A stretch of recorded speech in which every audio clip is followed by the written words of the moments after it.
to the hackathon. Yeah. Regarding the recording, we're gonna record it. So if you don't want your image on there, just turn your camera off. Doesn't really matter. You can turn your camera on or off. Doesn't really change anything.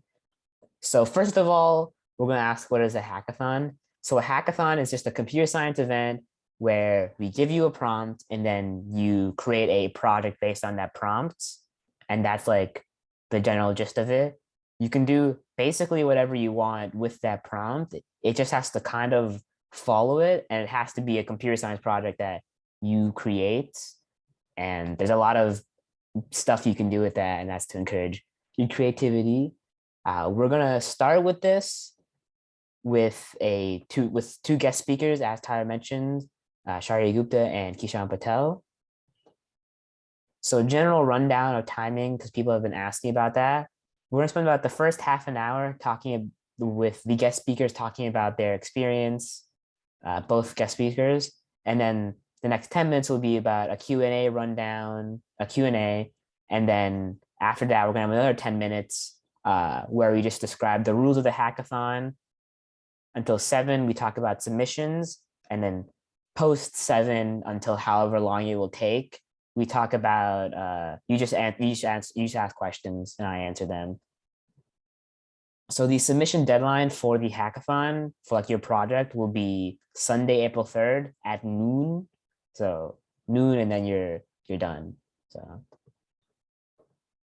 So first we're going to start off with our guest speakers.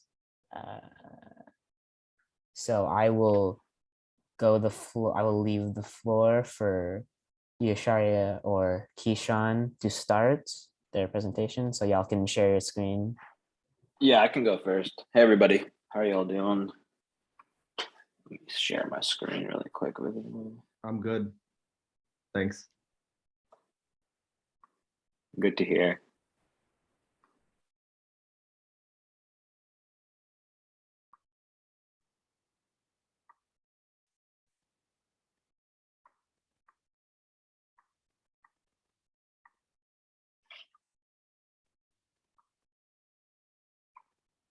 Oh, sorry, give me 1 second. I gotta just quit and enable screen sharing really quick.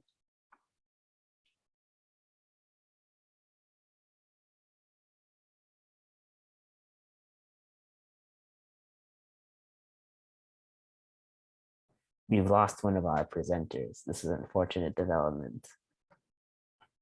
Oh, there he is. Yeah, this has all been an elaborate April Fool's joke for even April Fools. Awesome, I'm back. Share my screen.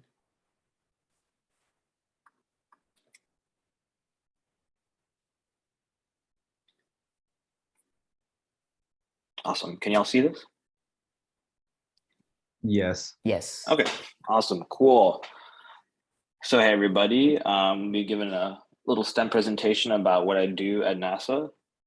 So hey, I'm Shaurya. I'm 24 years old. I graduated from UT Austin with a bachelor's in aerospace engineering. A couple of fun facts about me. I can play 3 instruments, so the tuba, French horn, and trumpet. I love eating out at new restaurants and going to music festivals, and I've built a couple of homemade rockets. You can see here on like the 2 right pictures with a couple of friends from scratch, and we've actually launched them into a space or the stratosphere. So really awesome projects to go on, and I love traveling and going to new places. So where have I worked? So I worked at a couple of places here at NASA. So I worked at the Engineering Guidance and Navigation Directorate for Guidance and Navigation. I worked at JPL, the Jet Propulsion Laboratory, that's in Pasadena, California. I worked in flight operations, that's just another word for mission control here at NASA. And I've also worked at structures, which is like the engineering structures and hardware division. So I'll be going over a couple of projects that I worked on over my years at NASA. And if anybody has any specific questions about my projects, you can ask during the Q&As, but I'll briefly go over all of them here with you.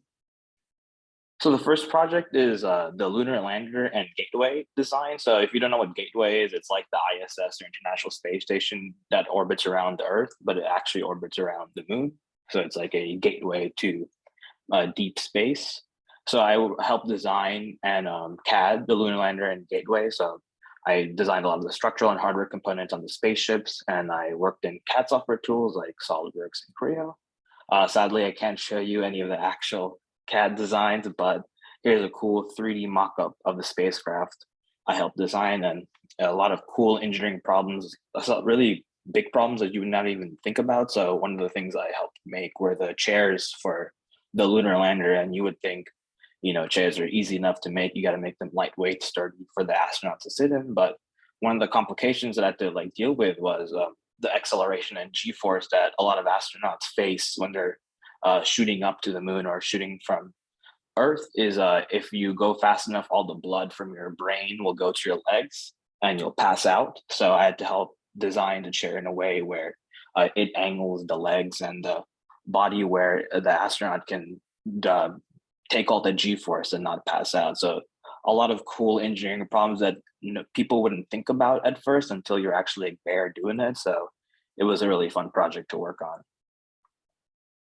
So the next project I worked on was really, it really exemplifies the importance of planning and simulating. This is a lunar trajectory simulator that I built that helps simulate the whole process of launching, orbiting, landing a spacecraft in a lunar mission to the moon. And these spacecrafts are billions and billions of dollars to build. So here at NASA we do hundreds and thousands of simulations to make sure when we actually build the spacecraft in real life, it's going to work. So we do all these simulations, and you can see with some of the sensor reading data, this isn't just like a normal program. It simulates the physics of the planets, the moons.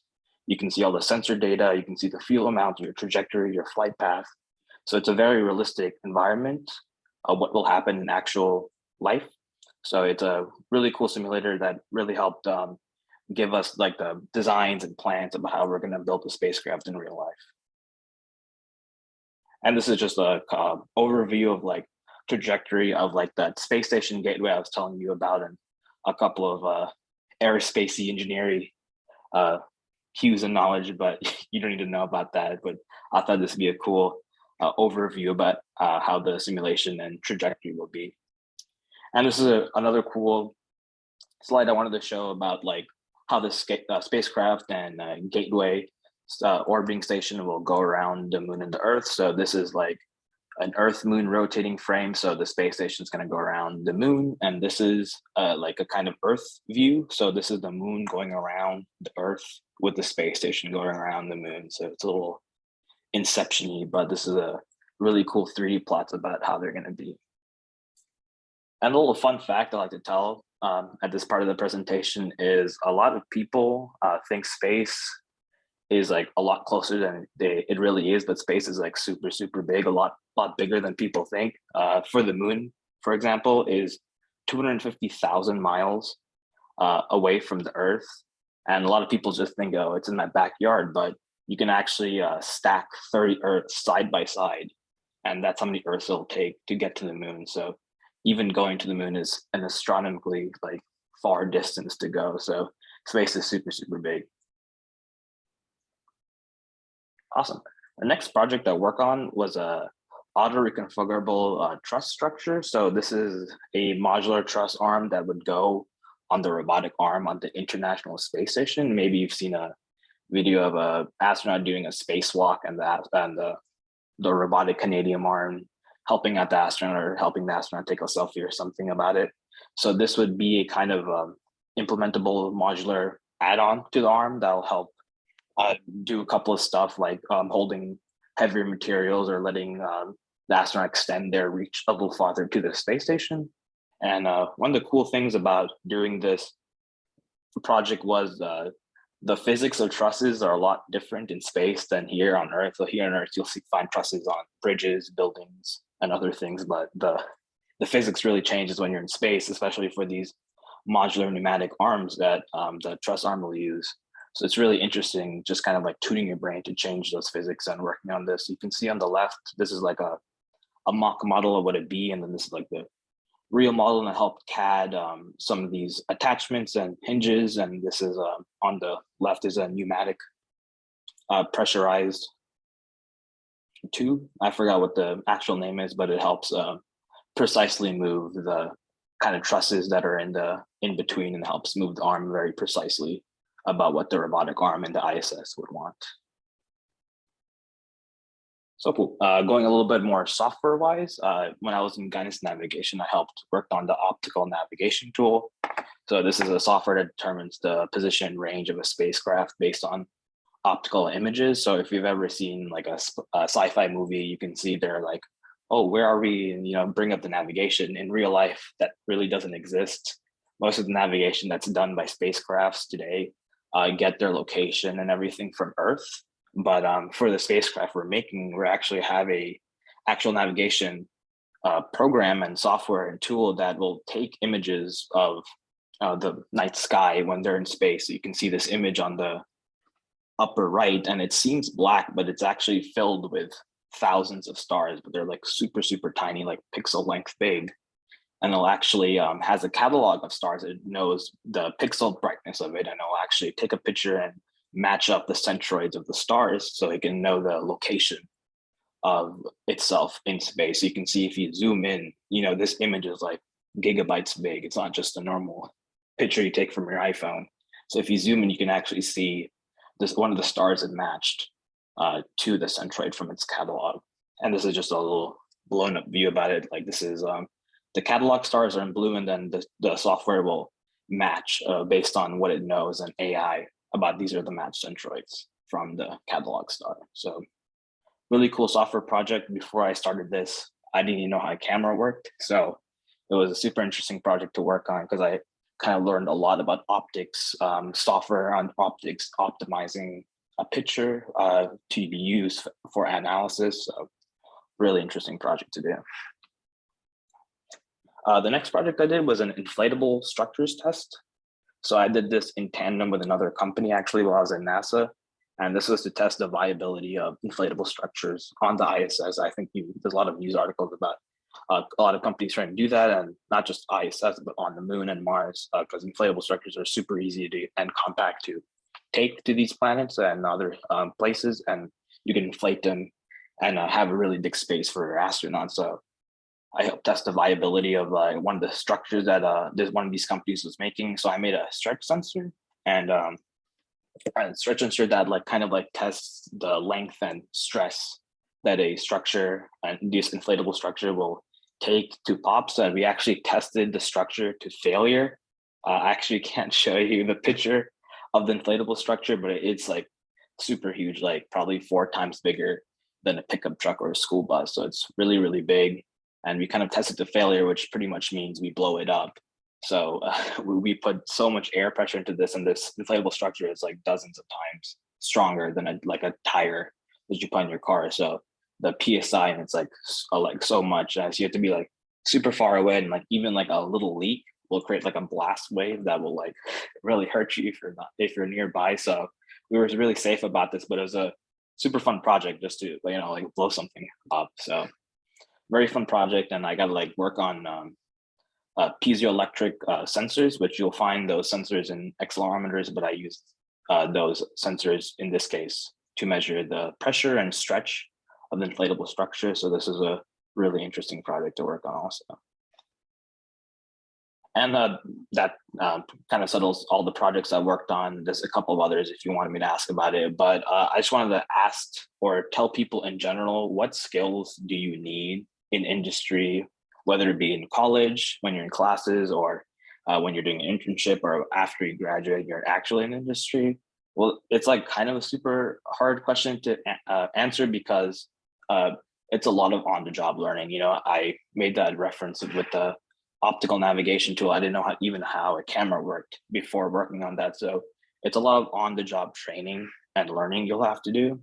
And that's just how being an engineer, even if you're doing software or hardware or whatever you might be doing is. And it's really fun in a way because you've got to solve a lot of problems. You got to learn a lot of things from different fields, but I would take it, easy. You don't have to learn everything in college. You don't have to be like, oh, if I don't know this in college, I'm gonna fail at life, because you learn a lot of things you wouldn't learn in college in work life, but college and school and doing workshops like these helps build fundamental knowledge. So like a webinar workshop like this helps fundamental knowledge, and just getting knowledge from other walks of life and becoming a more well-rounded person, I think, is the best way to achieve a success in industry or wherever you might go.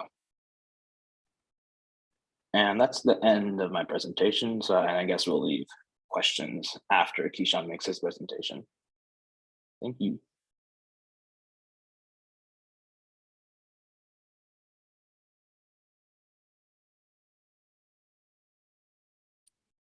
Thank you, Shaurya. That was great. It was a great insight to NASA. I appreciate it.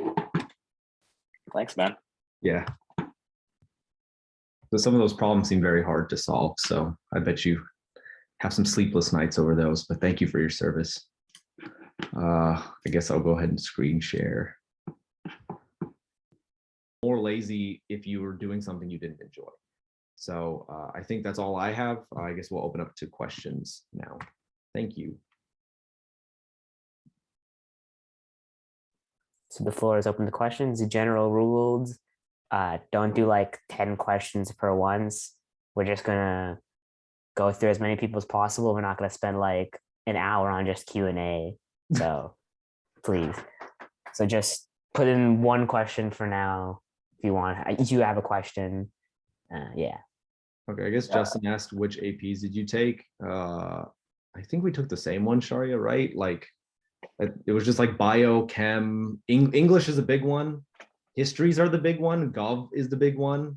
Psychology, that helps for UT. One we didn't take, physics. Physics, yeah. Please take physics. As an engineer, or ask or check that your college will take physics C credit, and a lot of colleges, especially in Texas, will. So if they do, physics is super hard in college, so it's a lot better if you take the physics C exam, even though that's really hard too. It's you're gonna be less stressed in college taking the physics exam right now. So take all of them, but definitely physics. Yeah. How long do you suggest to spend on internships? What do you mean by long? Like taking, I mean, I guess we can answer both, Keeshan. Like, you want to do planning? You want to start with planning? How long do I plan? Like months or years? I think that's better for you, right? You did co-ops. Yeah. Oh yeah. So yeah, I guess like a couple of different types of internships. So like most internships are over the summer, so 10 to 12 weeks. A lot of companies are going to do that, but a lot of companies also do co-ops. Co-ops are like summer internships, but in the fall or spring. So for NASA, I did 4 internships. 3 of them were during the spring or fall. So that's like the whole semester pretty much I take off and go to NASA and work there. And the next semester I come back to school. So it really depends on what you want to do and what your company offers. Some companies don't offer co-ops or summer or fall or spring internships, and a lot of companies do. Some companies only offer summer internships. So I would just check what company offers what and go with what you want. If you want to, if you're getting burnt out with school a little bit, you need a little break. I think doing an internship over a semester is a great way to unwind and really get back into it when you get back to college. So, like check like, how are you feeling right now? Like, do you want to do this? Does the work pique your interest? Because if you do a longer internship and you don't like the work that you're going to be doing, well, you're going to be there longer for something you don't want to do. So definitely take all those things into account when you're doing internships. But yeah, companies offer different lengths. Justin said, I'm taking AP Physics next year in sophomore. So there's AP Physics 1, Justin, and AP Physics C. C is the one that colleges take. It's AP Physics 1 plus calculus. So I don't think any Texas school takes AP Physics 1 for engineering courses. You want to look at C. What if your school doesn't offer Physics C? You have to self-study and cry sometimes to learn it.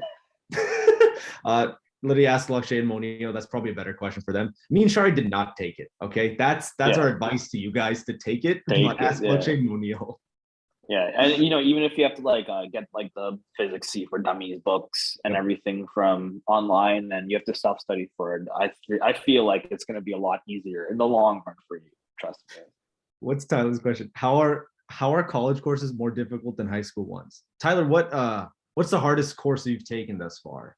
I don't know, probably Calc BC maybe. Okay, so imagine that and then like harder than that, right? Because if you do lose homework, then you can get a good grade on the test. Now imagine doing every single homework problem and previous test problem that's come out in the past 10 years, and the next test you don't know anything on. That's why it's hard. This is specifically for engineering, okay? Me and Shaurya will talk about engineering specifics. If you're a major such as like business or like liberal arts or something like that, that will more mimic the high school structure. Like they're not going to be hard as lose class, but specifically for engineering, those hardcore engineering classes, like they make you think on the spot. That's why no practice problem that you did before will be exactly the same as the one on the test. Am I right, Shaurya? Like that's Yeah, like Keeshan mentioned, it's like where you go with the flow. Like you might me and Keeshan might take the same class, but if it's with two different professors, it's going to be like a completely different course load. Like Keeshan might have like 3 labs, I might not have no labs. Keeshan might have 4 exams, I might have 1 exam mid semester and 1 final. So it really is very professor dependent. So I mean, like one advice I think me and Keeshan would both give you is look at the syllabi for the classes, and also look at the professors that are teaching the classes. A lot of review websites out there for all colleges, for all professors. So, if you're gonna take one class, it's gonna be hard. Maybe take the class during a semester where it's an easy professor teaching. So like do your research before you take a class. Just don't be like, oh, I'm gonna take this class, I'm gonna take it. So like look at the past year syllabi, look at the professor's teaching. It's not going to give you 100% thing about what it's going to be when you actually take it, but it's going to help you make a better decision overall. Are there more doors or wheels? I have no idea. We'll come back to that one. This is one. Ooh, Oh, I think there's more wheels. Hot yeah, take. there can't be more wheels. Like a car door has 4 doors. Yeah, dude, but like a chair has like 4 wheels on it. Man. Think about that. Yeah, but I have closet doors too. Closet doors have 2 doors. Whatever. We'll discuss it. We'll It's discuss it. definitely offline, wheels. yeah. It's Take definitely it wheels. offline. We'll take this offline. Let's see. Question from freshman. What did you have that made you stand out in both college and job applications? I think it was our college I would say job applications for me and Shaurya was definitely our research, right? So as I said, we kind of built up our resume. We kind of showed it off we reached out to professors freshman year and we're like, hey, we're interested in this, and this. This is my skills. I can code, I can CAD, I can do this and this. And they're like, okay, come work for me for free. It is for free. Then you go and you talk to their master's student, PhD students, and then you learn off of them, right? So that's a bullet point on your resume. After that free job, you can apply to like paying jobs and say, I did research. Here's a reference. Here's a professor that will vouch for me and the projects that I did under him or her. And that's how you can probably get your first job. Some people don't do research and get their first job. That's also fine. But I think that was the secret sauce for me and Shaurya. For college, good luck. I don't know. Like, TSA, right? Like TSA. Take clubs, of course, get your scores, like your SAT, ACT grades as well as you and good as and high as you can. But like you also want to be well-rounded, when recruiters, and this is also for like jobs also, like they just don't want, they want you're working with them. Like if you're going, especially for a job, like if you're gonna be there, like your manager or recruiter is gonna be talking to you, so you just can't be like, oh, I'm all technical knowledge, I'm never gonna talk to anybody, I have no communication skills. So you want to be a well-rounded person, you want to have other interests you can bring up, talking points you can give to other people. So I would say for college applications and job applications, other than getting good grades and doing well in school, to go a little off the end and like take clubs, join organizations that maybe as an engineer you wouldn't think of doing, but it can make you more well-rounded, give you more talking points, and maybe give you a couple more points in college and job applications. Next question is, what were your guys' SAT or ACT scores depending on what you took? Yeah, that? I think it was a little different for us because ours was based off, or at least S&T was based off 2400 instead of 1600, what it is now. But I mean, I don't know. It's like Oh, mine like if you, sucked. Mine was a yeah, like 2150. we weren't, yeah. Yeah. But the good thing is because we were applying for engineering, I got 800 on math and I done messed up on reading. But luckily, engineering schools kind of only care about the math. So, they'll take, if you're going to go into some writing school like liberal arts, they may take English more into consideration. So, I definitely heard from college admin people that if you're going to be an engineer, that math score needs to be somewhat strong, 700 plus, I think, for you guys. Yeah. 750 Well, plus. yeah, 100%. And you can like look online what like the averages are. It won't give you like a clear, concrete answer. Yeah, if I'm within this, I'm gonna get in, or if I'm not within this, I'm not gonna get in. Or It's so something, right? great. It's a lot more holistic. Like these recruiters like just don't glance at your application. I know a lot of you who are like done the college application, you've spent like hours and hours doing it, and you're like, what's the point? I'm one out of 10,000 kids applying to the same thing, but recruiters really take the time and look at your application. So they like a holistic person. So Especially in Texas. yeah, right? especially Texas. So get good scores, but you don't like what I said before. You want to be more well-rounded. Also, I don't even think you Yeah. need to submit your scores anymore, if I'm correct. Yeah, I think Yeah, so, it's yeah. optional. So, I think Justin Yang Not asks, one more question. Someone DM'd it to me, so I think Okay. they meant to like put in the chat. But it's how did you find research opportunities in college? You email professors until somebody emails you back. Literally, like I think first semester, second semester, I wouldn't do it first semester of college. It's a very like you're adjusting to college life, and it's a huge adjustment from living at home and going to high school. So I wouldn't say do it first semester, but starting second semester freshman year, I would start looking. And literally, I went on the UT website, found a list of professors. I emailed pretty much all of them, and most of them won't even respond to you. You're not even gonna get a no. So, but all you need but is one. yeah, some of them will say no to you, right? They'll be like, come back later, and then some of them will be like, okay, let's talk, and maybe you won't get it, maybe you'll get to talk, but then there's one or two that'll be like, hey, come work for me. So you just gotta have the chutzpah and time to email everybody and see what sticks. And don't be scared of emailing. Don't be like, oh my god, this professor's gonna hate me if I email them. Shoot, like do it. Like if you don't try, you're not gonna get anything. Okay, I think that's all the time we have for questions. Thank you both for coming here and presenting to everyone.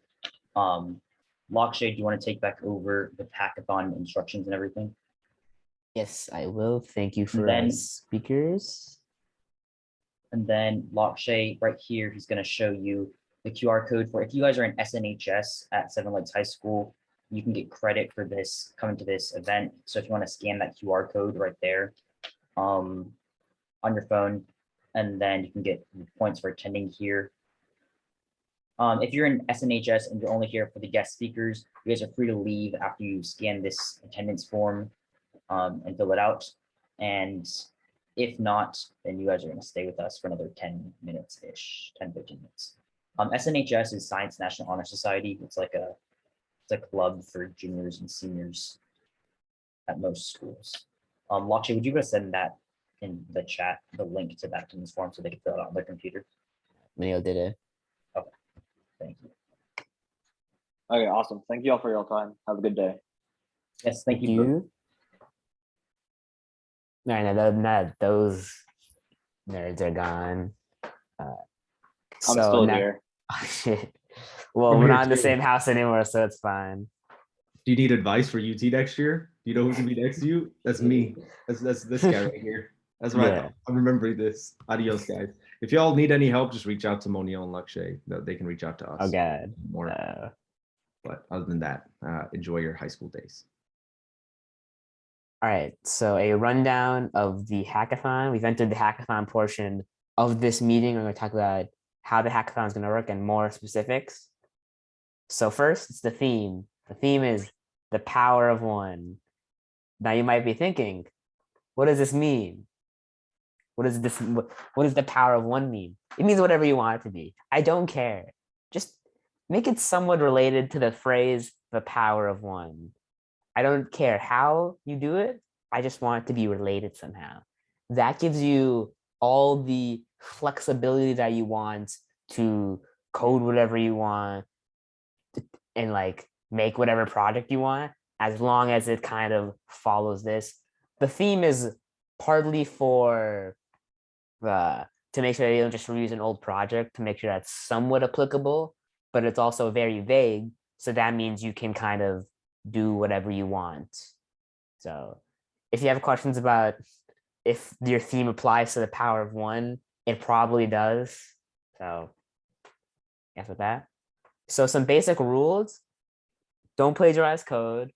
All of you are probably in a comp sci class. So you know that code plagiarization is not a cool move. And if you take code from a website, you can add it to your documentation, which we'll talk about later. Now, there's a difference between you just copy and pasting someone's entire project and watching a YouTube video to understand code, going to Stack Overflow, seeing like a solution. There's a difference between understanding and just copy and pasting someone else's work. So there's a very clear line between that, where it's like if you're just copying, if you're just taking entire projects, then it becomes an issue. If you're taking like a couple lines of code, whatever, I mean, they didn't invent it. But if you're like taking big stuff, then that's an issue. You may not use previous project. Everything you create everything you submit, it has to be created within this 3-day time window. So today, Saturday, and Sunday at noon. Noon is when submissions are done. No more submissions after Sunday at noon. No malware is permitted. If you do any form of malware, we will disqualify you, of course, and we'll talk to your school about discipline shit, because you download malware onto our computer, man. Come on. Final rule: be nice. There's going to be a Discord server. You're going to be collaborating with other people. Just don't be a jerk. Not that hard of a concept to understand. Just like don't download malware or don't plagiarize. Not that hard. So next is a documentation portfolio. I mentioned this before with the list of references. Basically, you have to submit a portfolio with your project. It has to have these requirements. That's a title page with your name and your team member's name, a table of contents, how you address the theme, the power of one theme.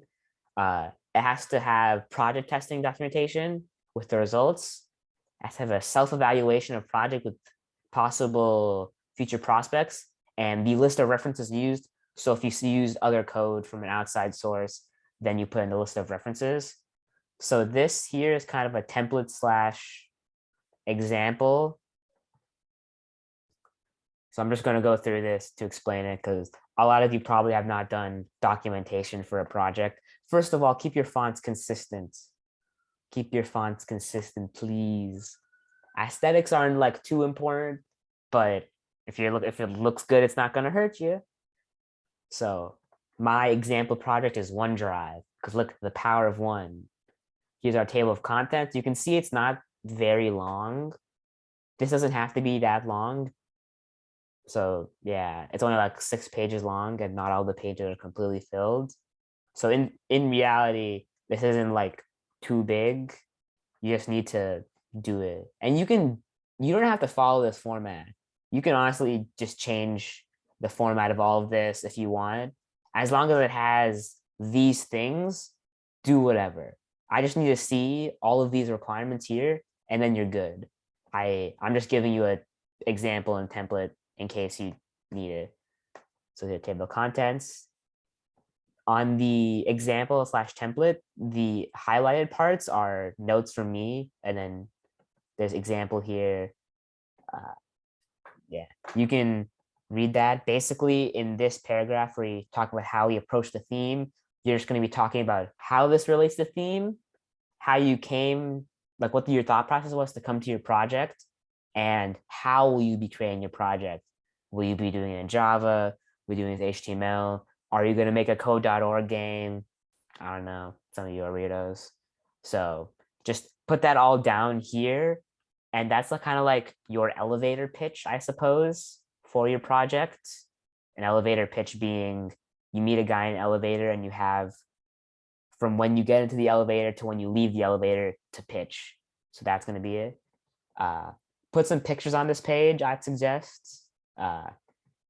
They can be pictures of your GUI if you have a GUI, or it can be pictures related to what you're coding. So for example, my OneDrive project is all about cars. Upload a picture of a car. I terminated, I don't know. Next is project testing. So project testing is all about you just it's about just documenting your tests and results. Basically, this is also partly a way for me to know that you didn't just use another project. If I kind of see your flow, how your project started off as this, but through testing, you ended up having issues, you ended up realizing stuff, and then you ended up coming to your final project. By the way, I'd do most of this at the very end. Project testing, do as you test it. Just have like a Google Doc or like a table in your Google Docs. Basically, we have the date, what the test was, and what the results were. So the results being what happened and how am I going to change that if it was bad. So this first line, it ain't working, that isn't a very good results line. I don't really, since the results, I don't know, I can't gauge anything from it ain't working other than it ain't working.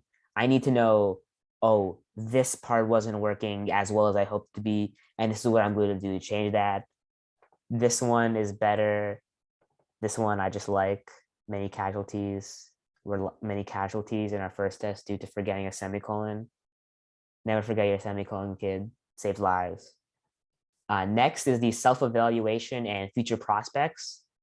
So the self-evaluation is just you evaluating your project. Tell me if it's up to your normal standards or if it's other dog poo-poo, chinkers, other dog poo-poo in your standards. I want to know that. And if you say your project was like, oh, I think I could have done better with this, these are issues I have, your grade isn't going to be hurt from that, like saying negative things about your project. In fact, your project's going to be better in the eyes of the judges because you acknowledge the bad parts. You acknowledge that this is a 3-day long project and you're not going to work out all the bugs in 3 days. So I want to know that. I want to know how you think you did. Also, if it's applicable, how you improved with your design. So if you learned something new, got some practice, teamwork, I don't know, just whatever you learned.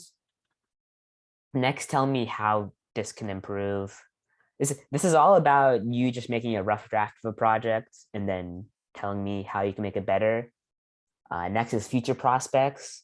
What can you do with this project? How can you make it much better? So next is the list of references used. This is the final part of my suggested template. For your references, you have to link directly to the source and then how you used it. Obviously, I didn't make a project for this, so I don't have exact sources, so I just grabbed some random stuff. But basically, I just took a Stack Overflow link, put it in, and yeah, that's really it. I know that what you need to put in can be kind of confusing. Like, oh, so let's say I'm making a project and I have an issue with one of my methods, and there's a thread on Stack Overflow about it. You should save that link, put it on a Google Doc, and write down how you use it. Basically, it's going to be very hard for you at the end of your project to chase down all your links. So I just put them all down somewhere, and what you gain from it, that will reduce a lot of your time. A lot of time you have to spend working on this documentation. So if you have questions about what you need to actually put in the list of references, feel free to ask. You don't have to put like YouTube tutorials where you learn like the basic concepts. But if you're like taking code from somewhere that's not like really basic, then put that in here. So yeah, that is the list of references. Questions?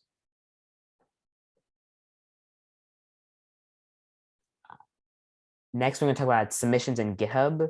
So for submitting your project, all of you in the registration form submitted your GitHub name. So create a repository, a GitHub repository with your all of your code, all your assets, and have all of that stuff in there. Because I do want to look through your code and see if it's good, or see if you just imported a library and have 3 lines of your own code. So I want to see that. If you don't know how to use GitHub, because some people were talking about before, GitHub's you can probably figure out off intuition, or you can just look up a YouTube tutorial on how to make a repository in GitHub. You don't need to learn Git. You don't need to learn Git commits for this. You really just need to create a repository. And as Monil said, please message us if you need help with this. We will help you. There is going to be a Discord server that we're going to show at the end of this that you can ask questions in. So something very important is that you have to give me a README file that explains everything on how to use your project. So that's very important that you have that, because we need instructions. Also in your README file, include the computer requirements for your project. So yeah, because some of us so a lot of us have different computers, so you need to specify that. If you don't specify that, we're going to assume it works on all platforms and we're just going to give it out to someone. If it doesn't work, then that sucks for you. Now you can use this form to submit your project, as your email, your team member names, your GitHub repository. Put in the link to your GitHub repository. I'll change that to link to GitHub repository. And then you upload your project documentation here. For your GitHub repository, make sure it's a public repository. Otherwise, I can't see it. I'll give a little leeway. I'll give a little leeway on people maybe not submitting their maybe not making their repositories public, and I'll like help you a little bit with it. But to a certain point, if you're not doing it, that's it. And we are always happy to help you with anything you need. So as I said before, projects due on Sunday, April 3rd at 12 p.m. So this form is going to close at 12 p.m. this Sunday, April 3rd. So you have to get all your stuff in by then, because for the rest of the day, we're going to be grading everything. So next for judging will start right after everyone submits their projects, and we'll be announcing results on that same day. We'll have 3 different awards. We'll have the Novice Award for novice projects, if you signed up for the novice division. The Most on Theme project. So basically, how good is it compared in the scope of the power of 1. And for the Most on Theme project, a lot of that will be based off your theme page in your documentation. So don't just throw that off. Make that good and you'll be in good running for Most on Theme project. Next is Best Overall project, and that's just about what is the best project, what is the best highest quality project in this. Next is our Discord. So we're gonna have a Discord server with all this information in it. In this Discord server, you can ask questions. You can ask questions. We'll send out announcements. Yeah, this is basically just a platform for everyone to collaborate on this. It's not required. I'll be sending all of this stuff out on email, but I think the Discord is best to have for this, just because email kind of sucks. So can someone drop the Discord link in chat?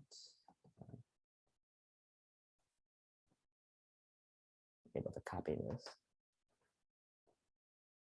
while Tyler's doing that.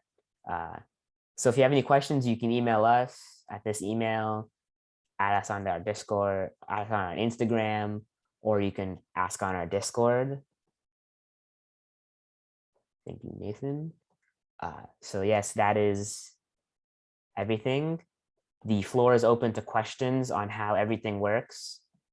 So I'm open. You can unmute or you can just put them in chat. Should I receive no questions, I will assume all of you understand everything great. And also, I wanted to say that we will send you these slides, so you'll be able to see these instructions again. We'll send all these links through email and through Discord. But we're also going to try to upload this entire video onto our YouTube channel. And then so you can also review some of like what Lakshay was talking about. And also if you ever want to look back on the speaker presentations, because they're pretty useful and gave you a good insight into kind of like what your future might look like. Can I use code libraries like OpenGL for a graph or something? Using code library is completely fine. That completely works. Feel free to do that. Just mention that in your documentation that you did use this code library. But you can use any form of code library if you want. You can use also Bootstrap, React. I understand that you're not gonna have to make everything from scratch in 3 days. So feel free to use those. You love Bootstrap, Brian? Yeah, I know. Yeah. Lakshay, if they don't have any questions, they're free to go, correct? Yeah, y'all are good to go if you have no questions. Yep, we'll send this information out right away so you can go ahead and get started tonight. Yeah.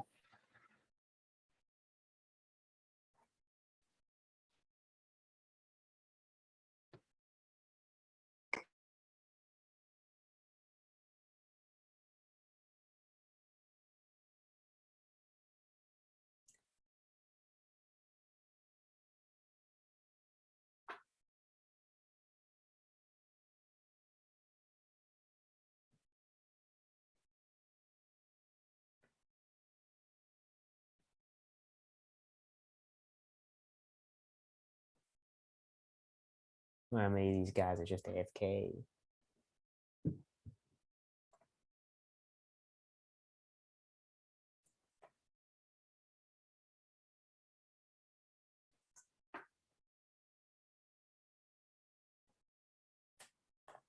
Vincent, you got something you want to say to me? I don't know. I'm bored. Love you too, mate. You know him. Yeah, I'm gonna end the recording here.